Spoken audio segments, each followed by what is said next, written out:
한국은 낭만 영화에 등장하는 시적인 자연 풍경이나 거대하고 대규모의 건축물, 독특한 문화와 음식으로 유명한 매력적인 관광지 중 하나이다.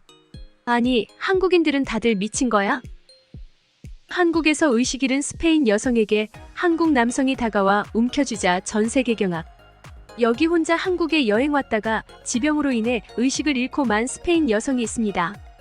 그리고 그녀는 한국인들이 쓰러진 자신에게 다가와서 한 충격적인 행동을 CCTV로 확인하게 되고 이내 기겁을 하며 머리를 감싸쥐고 마는데요. 그렇다면 그녀가 대체 어떤 장면을 목격했던 것일까요? 안녕하세요. 저는 스페인 출신의 카티아라고 합니다.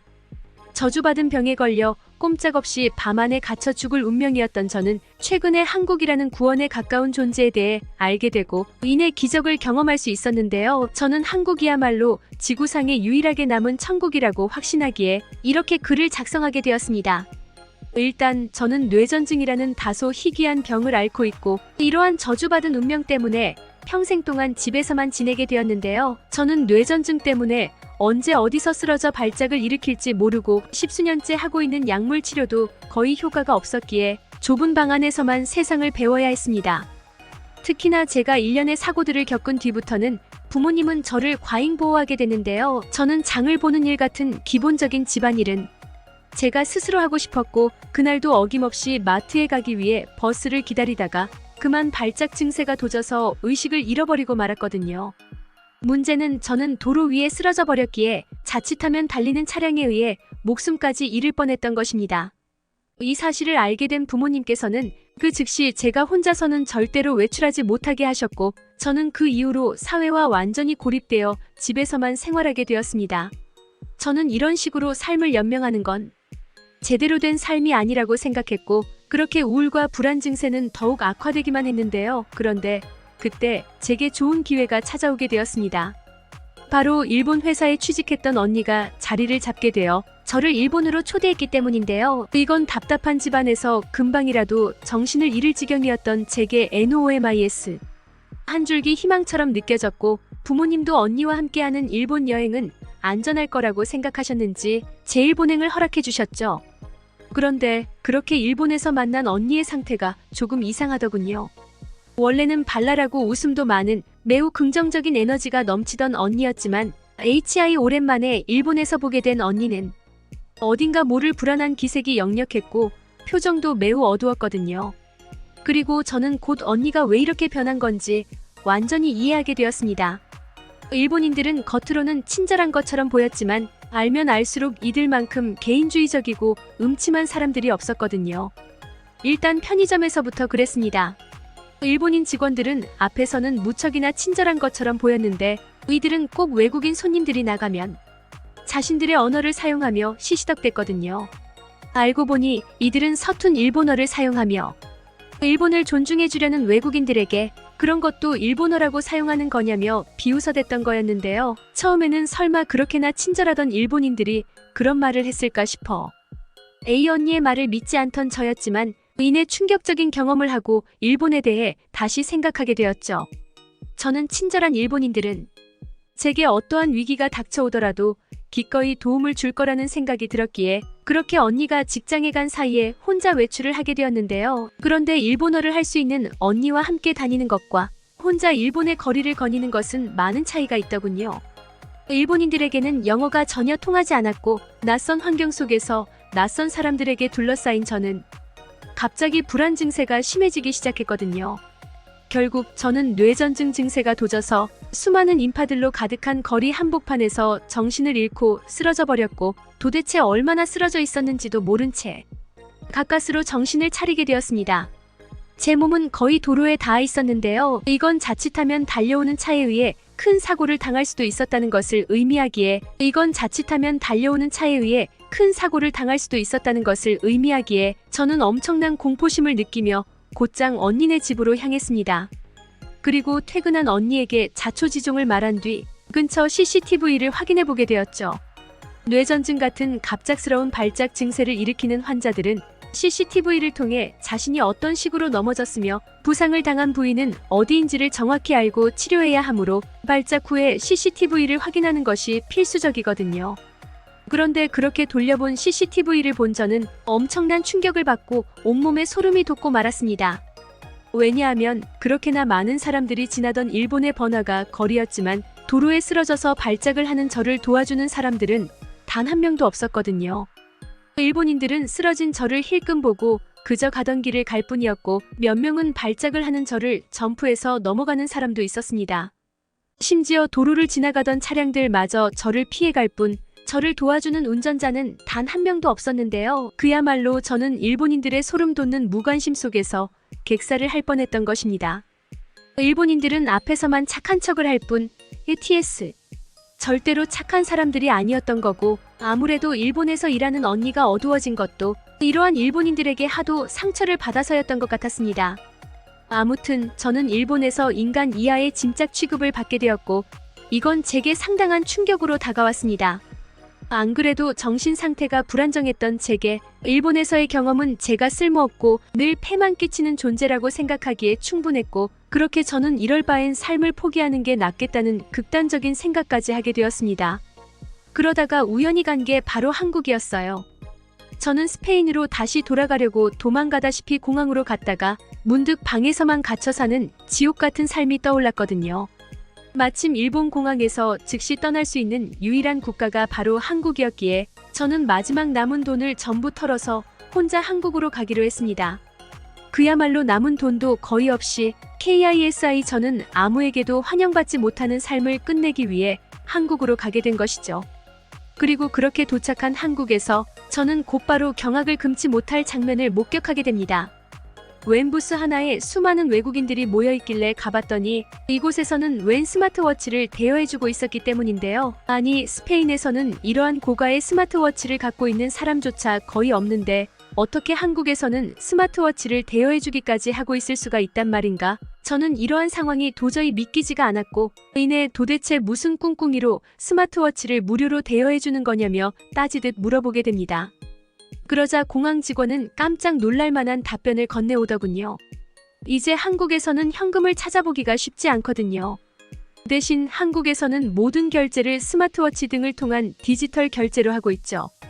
많은 외국인분들이 한국의 이러한 디지털 인프라에 당황하곤 해서 외국인분들의 적응을 돕고자 스마트워치를 대여해주고 카드까지 등록해주고 있답니다. 그러면서 그녀는 제게도 삼성 브랜드의 고급 스마트워치를 대여해 주었는데요. 저는 스페인과 일본을 거치면서 세상에는 공짜란 존재하지 않고 때가 없는 호의란 절대로 없다는 것을 뼈저리게 깨달은 상태였기에 한국의 이러한 말이 안 되는 서비스에 경계심이 들었습니다. 그래서 표정을 잔뜩 찌푸리며 보증금은 얼마인지 등을 샅샅이 캐묻게 되죠. 그러자 한국인 직원은 그저 웃는 얼굴로 보증금은 필요 없고 반납도 꼭 인천공항이 아니더라도 모든 한국공항의 안내소에 반납하면 된다는 친절한 설명을 건네더라고요. 아니, 이런 고가의 디지털 장비를 보증금도 받지 않고 대여해준다니 저는 한국이 대체 무슨 자신감으로 이런 파격적인 정책을 내놓았는지 이해가 안 갔고 이러면 반드시 누군가 훔쳐갈 거라며 울분을 토했는데요. 그러자 한국인 직원은 훔친다는 개념 자체를 이해하지 못하겠다는 듯 약간의 당황한 기색을 보이더군요. 그러면서 일전에 한국인 노인들을 대상으로 서비스했을 때는 수거율이 101%였다며 스마트워치가 마음에 드셨던 노인분들은 별도의 스마트워치를 구매하고 자신의 새 스마트워치를 반납하는 경우도 있었다고 말해왔는데요. 저는 한국인들의 놀라운 시민의식과 한국의 부유한 모습을 보고 순간 말문이 턱 막히고 말았습니다. 하지만 이러한 황당한 감정도 잠시, 저는 이내 또다시 충격적인 경험을 하게 됩니다. 왜냐하면 한국인 직원은 WESTER 제게 앓고 있는 지병 등의 다소 개인적인 질문을 해왔거든요. 안 그래도 뇌전증 때문에 삶을 포기하려고 마음먹었던 저는 갑자기 개인적인 질문을 건네는 그녀에게 약간의 짜증이 났습니다. 그래서 저는 뇌전증을 앓고 있고 하루에도 몇 번씩 발작을 한다며 거의 쏘아붙이듯 대답하고 말았죠. 그런데 이 한국인 직원은 정말 예상치도 못한 반응을 보이더라고요.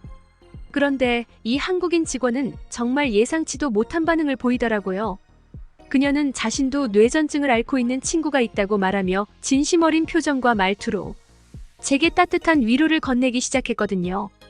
그러면서 스마트워치에 제 지병에 대해 입력해뒀고 이 스마트워치는 혹시 모를 위급 상황이 생긴다면 저를 분명히 구해줄 거라며 제 손을 꽉 붙잡아줬죠. 저는 지금껏 제 편이 되어주는 사람을 만난 적이 단 한 번도 없었기에 그녀의 따뜻한 손길에 울컥하는 감정이 들었습니다. 제가 발작을 마친 뒤 주위를 둘러보면 사람들은 발작을 하는 저를 보고는 두렵다는 듯 도망가거나 혹은 일본인들처럼 쓰러진 저를 벌레 보듯 쳐다보며 어떠한 도움도 주지 않는 경우가 대다수거든요. 그런데 한국인들은 유일하게 저를 편견 섞인 눈으로 보지 않았고 32AMB10 서울역 다소 예민한 반응을 보이는 저를 따뜻하게 품어주기까지 했습니다. 결국 저는 낯선 사람에게 처음 받아보는 호의에 눈물이 왈칵 쏟아지고 말았고 결국 눈물을 참을 수가 없어서 부스에서 거의 도주하듯 달아나 버렸습니다. 그리고 얼마 후 간신히 진정을 할 수 있게 된 저는 미리 예약했던 서울로 향하기 위해 버스에 탑승하게 되죠. 역시나 한국은 정말 놀라웠습니다. 한국인들은 그야말로 최첨단 인프라에 완벽히 적응했는지 노인들마저 자신의 스마트워치를 태그하거나 스마트폰을 태그하면서 버스 요금을 결제했거든요. 분명 일본에서는 무거운 동전을 딸그락거리면서 들고 다녀야 했고 별도의 종이로 된 버스표를 동전을 사용해서 구매해야 했는데 한국에서는 그럴 필요조차 없이 디지털 태그를 통해 환승까지 가능했죠. 한국은 그야말로 일본보다 30년은 앞서 있는 듯한 인프라와 디지털 적응력을 보여줬고 특히나 집에서만 갇혀 살던 저는 이러한 최신 기술에 더욱 놀랄 수밖에 없었습니다. 하지만 위기는 정말 예기치 못하게 찾아오더군요. 버스에서 내린 저는 예약한 숙소로 향하려고 했는데 이내 남은 데이터가 없다는 것을 인지하게 됐거든요. 저는 어차피 모든 것을 끝내기 위해 한국으로 온 거기 때문에 공항에서 데이터가 제공되지 않는 기본 유심만 구매했었는데요. 공항에서는 무료 와이파이를 사용할 수 있었기 때문에 몰랐지만 지금은 와이파이를 이용할 수 없는 환경이고 따라서 스마트폰 지도를 확인할 수 없는 저는 그야말로 눈뜬 장님이 되어버린 것입니다. 그런데 그렇게 한국의 길거리 한복판에 서서 벙쪄 있는 제게 무한 한국인들이 접근하기 시작하더군요. 그이들은 딱 봐도 뭔가 문제가 있는 듯한 표정을 짓고 있는 제게 도움이 필요한지를 물으며 기꺼이 손을 내밀어 줬는데요. 저는 일본에서와는 다른 관심에 약간은 당황하면서도 현재 저는 데이터를 사용할 수 없어서 휴대폰 GPS 기능을 사용하지 못하고 있다고 말했습니다. 그러자 한국인들은 지금 무슨 뚱딴지 같은 소리를 하는 거냐고 말해오는 듯한 표정을 짓더니 한국에서는 어디든 무료 공공 와이파이가 제공되므로 데이터가 필요 없다는 대답을 건네는 거 아니겠어요? 그리고 실제로 확인해보니 한국에는 버스 정류장 근처나 식당가 근처 그리고 각종 관공서나 길거리 이곳저곳에 해당 이름으로 된 무료 와이파이가 제공되고 있었습니다. 심지어 어떤 한국인 남성은 정 어려우면 자신의 데이터를 켜줄 테니 함께 숙소로 가자면서 저를 데려다 주려고까지 했는데요. 이건 정말 믿기지가 않는 상황이었습니다. 사실 스페인에서는 인프라를 확충한다며 여러 공공장소에 인터넷 공유기를 설치한 적이 있었는데요. 그러나 공유기를 설치한 지 얼마 되지도 않아서 공유기 도난 뉴스가 연이어 나오더니 이내 공공장소에서 무료 와이파이를 완전히 볼 수 없게 되었죠. 그야말로 이러한 공공 와이파이 인프라는 최고의 시민의식이 뒷받쳐주지 않는다면 흉내조차 불가능한 것입니다. 이러한 와이파이 품귀 현상 때문에 유럽의 몇몇 식당이나 카페에서는 와이파이 값을 별도로 청구하는 곳도 있죠. 그런데 어떻게 한국은 이러한 인터넷 공유기를 아무도 훔쳐가지 않는 것이며 자신의 개인적인 데이터를 제공해주기까지 하고 시간까지 직접 써주면서까지 저를 숙소로 데려다 줄 수가 있는 건지 저는 한국인들의 놀라운 친절과 수준 높은 모습에 다시금 눈시울이 붉어지고 말았습니다. 이러한 압도적인 친절은 정말 기대조차 안 했거니와 애초에 한국 이외의 곳에서는 받아보지도 못했거든요. 아무튼 그렇게 친절한 한국인들 덕분에 저는 무사히 숙소에 도착할 수 있었습니다. 한국인들의 따뜻한 마음들을 받은 저는 어쩌면 저도 도움을 받을 가치가 있는 사람일지도 모르겠다는 희망을 품을 수 있었죠. 그러나 이러한 제 희망은 얼마 안 가 완전히 짓밟히게 됩니다.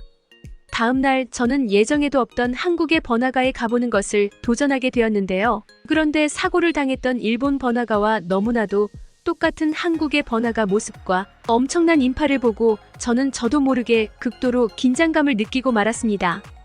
결국 저는 뇌전증 증세가 도저 그대로 쓰러지고 말았죠. 그런데 얼마간의 시간이 지나 발작에서 깨어난 저는 뭔가 평소와는 다른 이상한 느낌을 받게 되었습니다. 그리고 저는 곧 구급차에 실려서 병원으로 이동하고 있다는 것을 깨닫게 되죠. 이건 정말 이상했습니다.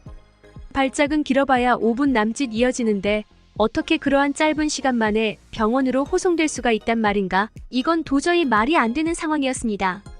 그런데 제가 깨어난 것을 확인한 한국 의료진은 제게 영어를 사용하며 더욱 충격적인 말을 건네기 시작하더군요. 뇌전증 환자시죠? 조금 더 안정을 취하세요. 곧 병원에 도착합니다. 아니, 어떻게 제 병까지 전부 알고 있을 수 있단 말인가요? 저는 도저히 진정을 할 수가 없어서 그에게 자초지종을 묻기 시작했습니다. 그리고 저는 이내 놀라운 이야기를 듣게 되죠. 당신이 차고 있는 스마트워치가 당신의 심박수가 갑작스럽게 변한 것을 감지했고 저희에게 자동 조난 신호를 보냈거든요. 한국의 응급구조 인프라는 전 세계 최고 수준이고 저희는 시계의 GPS를 확인하고 곧바로 당신을 구조하러 온 거죠. 또한 스마트워치는 당신이 뇌전증 환자라는 정보를 보내주었는데요. 그리고 저는 이내 놀라운 이야기를 듣게 되죠. 의료진과의 의사소통을 통해 당신이 뇌전증 환자의 증상을 보이고 있다는 것도 확인할 수 있던 것입니다. 저는 한국의 도저히 말이 안 되는 의료 시스템에 경악을 금치 못하고 말았습니다. 거기에 이 구급차는 원격 의료 기능을 갖췄기에 스페인에서는 이러한 응급구조 제도가 있어도 사실상 무용지물이거든요. 왜냐하면 스페인은 구급차의 출동 자체가 매우 느려서 거의 없는 것과 다름없는 수준이고 따라서 돈이 많은 사람들만 사설 앰뷸런스를 부르며 이송되곤 하죠. 하지만 한국은 정말 모든 면에서 스페인과 일본을 능가하는 모습을 보여주고 있었습니다. 그렇게 저는 빠르게 병원에 도착했고 한국인 의사 선생님은 눈에 보이는 외상은 없으니 일단 넘어질 때의 CCTV 영상을 확인해 본 뒤 추가적인 치료가 필요한지를 결정해야 할 것 같다는 말을 해왔습니다. 그런데 저는 당시에 CCTV 영상을 확인하자마자 온몸에 소름이 돋을 수밖에 없었습니다. 왜냐하면 제가 발작을 하며 넘어짐과 동시에 주위의 한국인들은 거의 반사적으로 제게 달려와 상태를 확인해주기 시작했거든요. 저와 가장 가까이 있던 남자는 일단 제 기도를 확보해줬고 정확한 발작 원인을 모르기에 빠르게 휴대폰을 꺼내들며 구급차를 부르는 것 같았는데요. 아무래도 스마트워치가 더 먼저 반응하긴 했지만 굳이 스마트워치가 아니었더라도 저는 한국인들 덕분에 충분히 구조될 수 있었을 것 같았습니다. 심지어 한국인 몇 명은 도로 쪽으로 넘어진 저를 위해 위험을 무릅쓰고 차량을 통제하기 시작했는데요. 그렇게 마치 자신의 일처럼 열심히 저를 돕던 한국인들은 구급차가 도착하자마자 끝까지 상황을 설명해 주더니 이내 언제 그랬냐는 듯 쿨하게 제 갈 길을 떠나버리더라고요. 저는 이러한 약속이라도 한 듯이 일사불란하게 남을 도와주고도 당연한 일을 했다는 듯 감사 인사도 받지 않고 떠나버리는 한국인들의 모습에 터져나오는 울음을 참지 못하고 말았습니다. 그동안 사회 한편에 짐짝처럼 버려졌던 제게 한국인들은 이런저라도 충분히 살아갈 가치가 있는 사람이라는 것을 몸소 가르쳐줬거든요. 저는 남들의 도움이 없으면 살아갈 수 없는 그야말로 쓸모없는 존재인 줄 알았는데 사람들에게 사랑받을 가치가 있는 존재라고 말해줬습니다. 현재 저는 제가 있어야 할 곳이 어디인가를 진지하게 고민해본 결과 보호자가 없음에도 한국에 남는 파격적인 결정을 하게 되었는데요. 뇌전증은 스트레스와 불안에 가장 많은 영향을 받는 병이라 그런지 한국인 친구들을 사귀며 스트레스 없이 살아가고 있는 저는 약을 엄청나게 줄이고도 단 한 번도 발작을 일으켜본 적이 없습니다. 저의 뇌전증은 그야말로 마음의 병이었던 거고 약도 해결해주지 못했던 병은 한국인이라는 의사이자 구원자들이 완전히 치료해준 것이죠. 항상 저의 새로운 삶을 응원해주는 한국인들이 아니었다면 지금의 정상 궤도에 오른 제 삶은 존재하지 않았을 것입니다. 그야말로 한국은 제 새로운 조국과 다름없고 저는 이곳에서 인생 제2막을 준비 중에 있습니다. 한국은 남이, 제주도, 서울, 에버랜드, 부산 등 사랑 영화에 나오는 유명한 아름다움과 아름다운 풍경을 지닌 나라입니다. 한국 여행을 떠나시면 사계절 내내 매우 아름다운 김치의 나라를 탐험할 수 있는 기회를 갖게 될 것입니다.